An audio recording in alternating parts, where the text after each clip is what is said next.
오늘은 예레미야서 31장을 볼 텐데요. 구약 성경에 많은 말씀들이, 중요한 말씀들이 많지만 특별히 예레미야서 31장이 굉장히 중요하고도 또 아주 우리 기독교에서 가장 핵심적인 그런 기독교의 깊은 진리를 담고 있습니다. 특별히 예레미야 31장 31절 이하에 나오는 새 언약의 약속이 바로 이 31장에 나오는데요. 예레미야 31장이 다 중요한데 특별히 31장 31절 그 말씀이 중요합니다. 제가 먼저 31장 31절 한번 읽어볼까요? 여호와의 말씀이니라. 보라, 날이 이르리니 내가 이스라엘 집과 유다 집에 새 언약을 맺으리라. 이 언약은 내가 그들의 조상들의 손을 잡고 애굽 땅에서 인도하여 내던 날에 맺은 것과 같지 아니할 것은 내가 그들의 남편이 되었어도 그들이 내 언약을 깨뜨렸음이라. 여호와의 말씀이니라.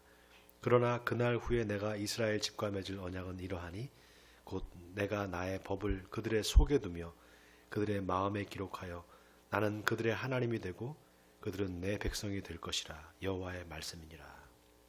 자, 바로 이 율법을 종이에 새기는 것이 아니라 너희의 마음에 새겨주겠다. 바로 마음에 새긴 율법, 마음에 새긴 토라를 말씀하고 있습니다. 자, 이 새 언약의 약속이 나오게 된 배경이 있습니다. 그것은 하나님께서 이스라엘 백성들을 출애굽시켜서 그들과 언약을 맺고 이제 이스라엘 백성들을 가나안 땅으로 인도하지 않습니까? 그런데 이스라엘 백성들이 그 많은 하나님의 놀라운 기적들을 경험했는데도 불구하고, 예를 들어서 하나님께서 홍해를 가르고 이제 이스라엘 백성들을 홍해 바다 밑을 지나가게 하시고, 또 광야에서 만나와 메추라기로 먹이시고, 그리고 밤에는 불기둥으로, 낮에는 구름기둥으로 인도하셨지만 이스라엘 백성들은 계속해서 하나님의 말씀에 불순종하고 그 광야 40년 기간 동안에 하나님을 계속 시험합니다. 그리고 하나님께 원망과 불평을 늘어놓죠. 그래서 하나님께서 이제 그 언약을, 이스라엘 백성들과 맺은 그 언약을 이제 새롭게 다시 갱신하시겠다는 겁니다. 근데 그 갱신할 언약은 어떤 언약이냐? 이전과 같은 그런 종이에 쓴 율법이 아니라 이제 너희의 마음속에, 마음판에다가 하나님의 율법을 새겨주겠다는 것입니다. 자, 어떤 내용인지 우리가 좀 구체적으로 이제 살펴볼 텐데요. 내용이 굉장히 길기 때문에 다 읽지는 않고요. 중요한 부분만 읽어가면서 또 설명을 드리도록 하겠습니다. 자, 예레미야 31장 7절을 보겠습니다. 7절을 보면은 여호와께서 이와 같이 말씀하시니라. 너희는 여러 민족의 앞에 서서 야곱을 위하여 기뻐 외치라. 너희는 전파하며 찬양하며 말하라. 여호와여, 주의 백성 이스라엘의 남은 자를 구원하소서 하라. 보라, 나는 그들을 북쪽 땅에서 인도하며 땅끝에서부터 모으리라. 그들 중에는 맹인과 다리 저는 사람과 잉태한 여인과 해산하는 여인이 함께 있으며 큰 무리를 이루어 이곳으로 돌아오리라. 그들이 울며 돌아오리니 나의 인도함을 받고 간구할 때 내가 그들을 넘어지지 아니하고 물 있는 계곡의 곧은 길로 가게 하리라. 나는 이스라엘의 아버지요 에브라임은 나의 장자니라. 여러분, 여기 지금 하나님께서 이스라엘 백성들에게 다시금 이스라엘 백성들을 회복시켜 주셔서 다시 본토로 돌아오게 하시겠다, 그렇게 약속하십니다. 자, 그러면서 여기 에브라임은 나의 장자다 이렇게 말씀하세요. 여러분, 에브라임 지파는 바로 북이스라엘의 중심된 지파였습니다. 그러니까 지금 이 에브라임은 나의 장자다 이 말씀은 지금 아수르에 의해서 멸망당했던 북이스라엘이 다시금 회복될 거라는 그 약속의 말씀입니다. 자, 그 다음 조금 넘어가서요. 15절을 보겠습니다. 여호와께서 이와 같이 말씀하시니라. 라마에서 슬퍼하며 통곡하는 소리가 들리니 라헬이 그 자식 때문에 애곡하는 것이라. 그가 자식이 없어서 위로받기를 거절하는도다. 여호와께서 이와 같이 말씀하시니라. 내 울음소리와 내 눈물을 멈추어라. 내 일에 싹쓸 받을 것인즉 그들이 그의 대적의 땅에서 돌아오리라. 여호와의 말씀이니라.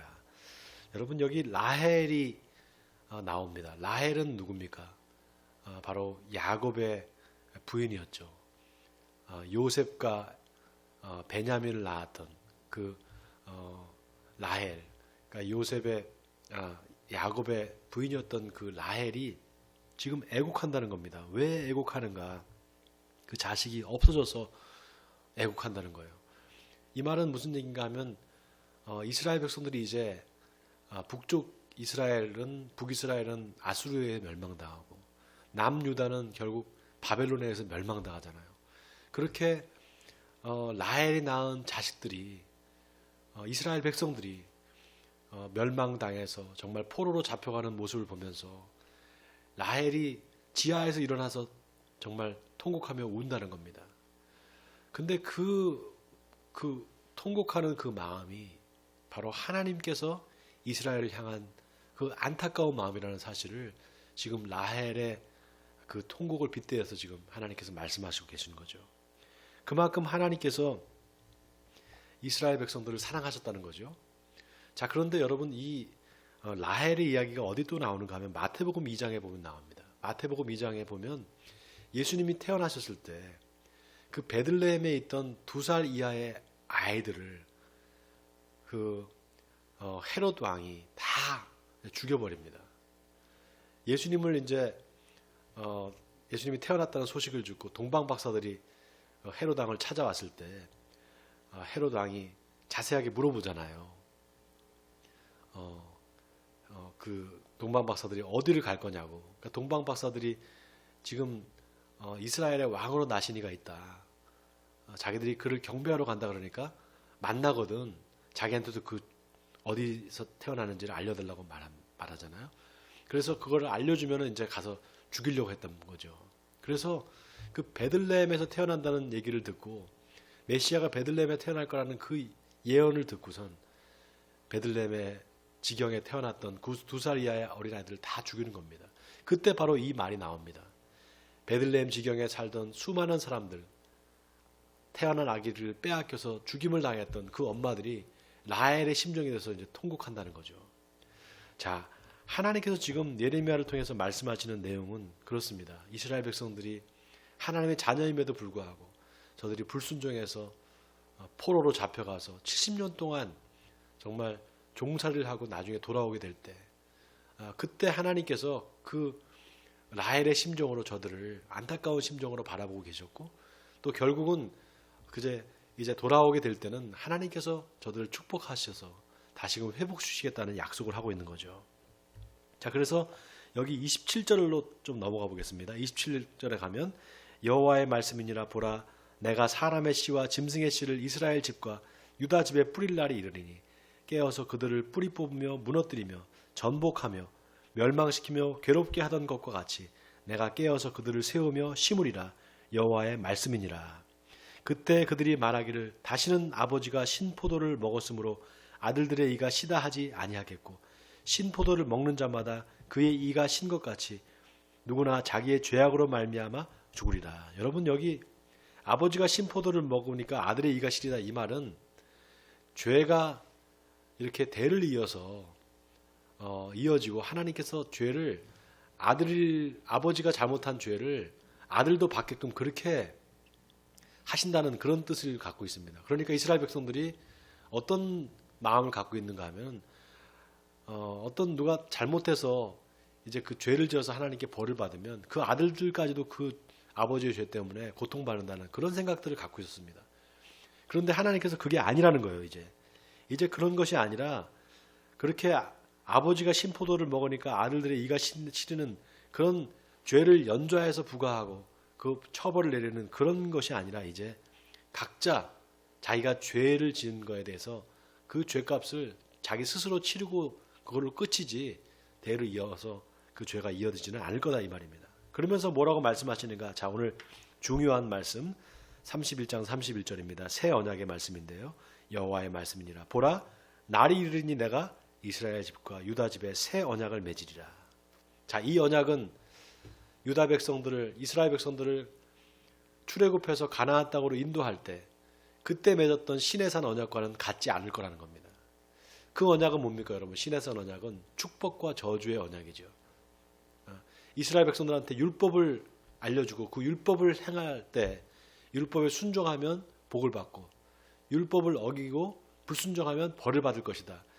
이 언약으로 이스라엘 백성들과 맺은 그 언약을 하나님께서 이제 도저히 이스라엘 백성들이 그 언약을 지키지 않음으로 말미암아서 이제 그 언약을 다시금 갱신하시는데 새로운 언약으로 갱신하시겠다는 겁니다. 그거는 뭐냐? 바로 너희들 마음에 율법을 새겨주겠다는 겁니다. 자, 이 마음에 새긴 토라, 이 마음에 새긴 율법이 어떤 의미일까요? 여러분, 여기에 놀라운 하나님의 사랑과 은혜가 있습니다. 바로 예수 그리스도를 통한 새 언약의 약속입니다. 예수님께서 잡히시던 날 밤에 제자들과 함께 나눈 마지막 최후의 만찬에서 뭐라고 말씀하셨습니까? 보리떡을 떼서 제자들에게 나눠주시면서 이것은 내 살이니라, 또 포도주 잔을 돌리시면서 이것은 너희를 위하여 흘리는 내 언약의 피니라, 이렇게 말씀하셨단 말이죠. 자, 그때 맺은 그 새 언약, 그 언약을 지금 예레미야 31장 31절에서 언급하고 있는 것입니다. 그러니까 하나님께서는 이스라엘 백성들과 맺은 그 시내산 언약을 이제 예수님을 통해서 새롭게 그 언약을 갱신하시겠다는 약속을 하고 계시는 거죠. 여러분, 하나님의 그 사랑이 참 놀랍지 않습니까? 우리가 어떤 한 사람을 볼 때 그 사람의 삶이 바뀌지 않는다 이렇게 생각합니다. 그 본성은 바꿀 수 없다 그렇게 생각하잖아요. 그런데 정말 그 본성을 바뀌기가 참 어렵습니다. 예를 들면 누가 어떤 잘못을 하면 그 잘못을 지적을 하고 거기에 대해서 고치라고 하고 또 그거를 하나님의 말씀에 비춰서 하나님의 말씀에 이런 말씀이 있으니까 이 말씀대로 순종하라고 해도 사람들은 그 말씀을 잘 듣지 않습니다. 순종하지 않습니다. 그러니까 율법으로나 어떤 훈계나 또 어떤 가르침이나 이런 걸 통해서 너 이렇게 해라 잘못을 지적하면서 그렇게 가르친다고 해서 그 사람이 바뀌는가? 정말 그 말을 잘 듣고 바뀌면 좋은데 그러기가 참 어렵습니다. 그렇기 때문에 우리는 율법으로는 의롭다 함을 얻지 못합니다. 그저 율법은 죄를 깨달을 뿐이지 그 율법으로 인해서 우리가 의롭게 되지는 못한다는 것입니다. 그렇기 때문에 바로 은혜가 필요한 것입니다. 예수님께서 십자가를 지고 우리의 모든 죄를 지고 돌아가셨기 때문에 우리의 죄가 사해지고 이제 그 예수님의 은혜를 생각할 때 그 은혜를 생각할 때 우리가 비로소 바뀔 수가 있는 거죠. 제가 요즘에 하나님께서 아주 저한테 놀라운 그런 은혜를 주셨습니다. 그것은 사람은 절대로 율법으로 바뀌지 않는다는 겁니다. 오직 사랑만이 그 사람을 바꿀 수 있다는 겁니다. 무엇을 잘못했다 지적을 하고 그렇게 해서 그 사람의 삶이 바뀌는 것이 아니라 그 사람을 사랑해 줄 때 예수님의 사랑으로 그 마음으로 품어줄 때 그 사람이 바뀌는 것입니다. 하나님께서 그 마음을 저에게 주셨어요. 여러분 오늘 이 예레미야 31장 31절과 33절까지 이 말씀 새 언약을 세울 것인데 그 언약은 이제 너희의 마음속에 하나님의 율법을 새겨주겠다는 겁니다. 여러분 이 말씀이 어떻게 해서 완전히 이루어지는가 하면은요 예수님께서 십자가에 돌아가시고 그 다음에 부활하시잖아요. 3일 후에.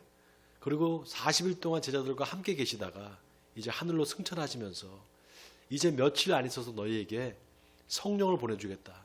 그러니까 성령을 사모하고 기도하라 이렇게 말씀하십니다. 그러고 난 다음에 정확하게 10일 후에 오순절날 마가의 다락방에 모였던 120명의 제자들에게 이제 성령이 임하게 됩니다. 그 이후에 예수님의 제자들이 어떻게 됩니까? 완전히 변화가 됩니다. 정말 그 마음에 율법이 새겨지는 것입니다. 그리고 담대히 나가서 예수 그리스도의 복음을 전하기 시작합니다. 예수가 그리스도라고 그 예수를 믿어야만 한다고 외치기 시작했던 것입니다. 바로 저들의 마음의 양심이 회복되고 정말 하나님의 말씀이 너무나 가까이 그 마음속에 있어서 이제 그 말씀을 전하고 그 말씀대로 살게 된 것이죠. 그래서 우리가 예수 그리스도를 믿으면 정말 그 하나님 앞에 회개하면 하나님께서 우리에게 성령을 선물로 주십니다. 그 성령이 우리 가운데 임하면 우리의 양심이 회복됩니다. 그리고 우리가 하나님의 말씀을 지키고 싶어지고 그 말씀대로 행하고 싶어집니다. 바로 마음에 하나님께서 율법을 새겨주시는 것입니다. 원하기는 하나님의 그 은혜가 여러분에게 있기를 바랍니다. 그래서 여러분의 마음이 하나님의 율법으로 가득 차기를 바랍니다. 하나님의 사랑으로 가득 차기를 바랍니다. 그래서 여러분이 참으로 그 예수 그리스도의 그 은혜를 힘입은 사람으로서 하나님의 자녀로서 이 땅을 살아가실 때 하나님의 사랑을 이웃에게 실천하는 여러분 되시길 바랍니다. 그래서 하나님 앞에 충성된 사람들이라는 칭찬을 듣는 우리 에베네셀 교회 성도들이 다 되기를 바랍니다. 자, 우리 같이 기도하겠습니다. 하나님 감사합니다.